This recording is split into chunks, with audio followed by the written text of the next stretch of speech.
Clippers lost the game 7 against the Utah Jazz. The Clippers, this team on paper has had potential to go to the conference finals and even the finals, but they're just never able to seem to get it together during playoff time. They're the first team in NBA history to blow a series lead 5 straight postseasons. Whose fault is it for all these failures? Is it Doc Rivers, Chris Paul, the supporting cast? This year, you can blame two people. You can blame Doc Rivers for being the coach and the GM this year for the decisions he made, or you can blame the bench. Even at times, I kind of want to blame Chris Paul. I do, because the thing was, at halftime, you had 12 points, but then after that, you shot 4 times the rest of the game. After halftime, you shot 4 times. And I saw he was trying to get people involved, trying to get JJ Redick going. You got to have a sense of urgency and say, fuck everybody. You got to get the scoring.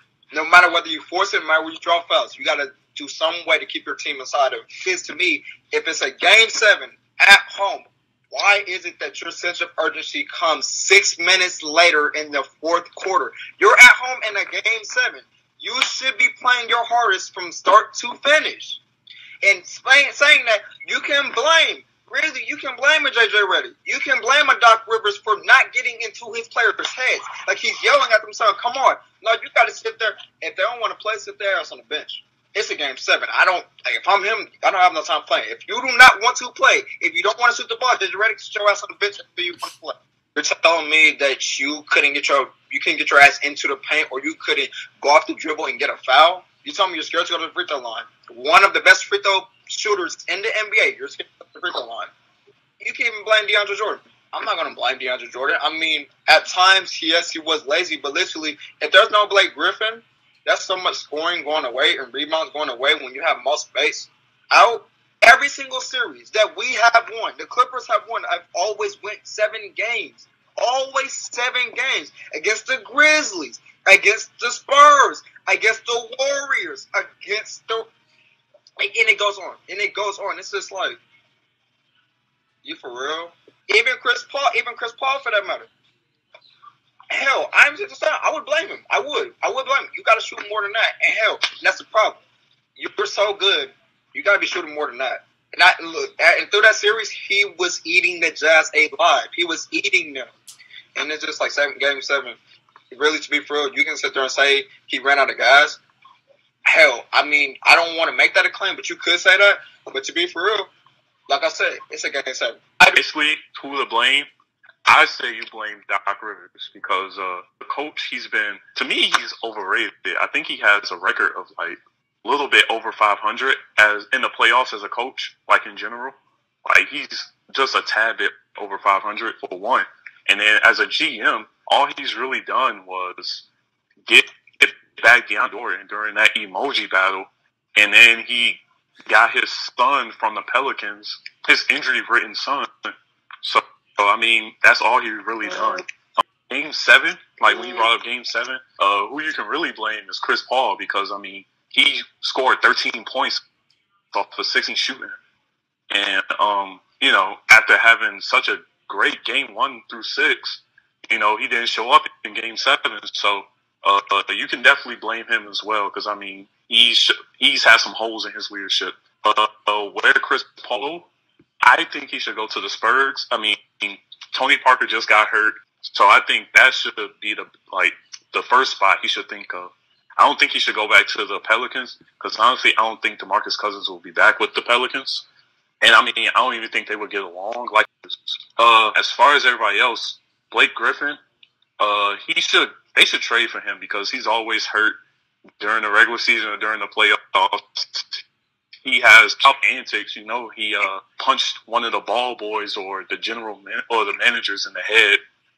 And, that's childish. You just hurt the Clippers' chances by doing that. You broke your hand. JJ Redick, I think he's out of there. He'll probably go somewhere like OKC. That'll add some shooting to Westbrook team. They should just blow them up. I think everybody should just part ways and maybe DeAndre Jordan will stay, but as far as Blake Griffin and Chris Paul, I think they're out of there. I do not believe you should break this team up as a whole, like I don't think you should break the core up. I mean, here, you built Blake Griffin, you built DeAndre Jordan. If you try to trade Blake Griffin, you can get a Paul George or Carmelo Anthony. Here's the thing. I've seen Blake Griffin play healthy. Like, this is what people, that's why I get into debates with people about it. Blake Griffin healthy is literally, you can argue he's the best power forward in basketball. I've seen it. 2014 playoffs, he dominated. That's when we blew the 3-1 lead to the Rockets, but he dominated that playoff. I've seen him dominate like that, and he can do that. He just has to remain healthy. Saying that DeAndre Jordan, they made him such a better player this summer. All you got to do, you keep him. You got to get him offense. You have to. You have to get him offensive weapons. So then it's just like, if Blake Griffin's out, you got him to go to. Because what Chris Paul likes to do on a pick is a pick and pop. He passes the Blake Griffin out of the double team. You can't do that with respect because his jumper is inconsistent. He'll make one, miss one, make two, then miss three. You can't do that. You got to have consistency. So when you're only throwing lobs to DeAndre Jordan, hell, that's his way of offense. But this offseason, you have to find a better way to get him involved because you cannot keep leaning to throwing him lobs because doing that exposes your team because it's just like they can trap you, and if you pass it to him, they can either rip the ball or foul him, and literally that's like a turnover. Chris Paul, I hear a lot of people sit there and say, "Oh, I should go back to New Orleans."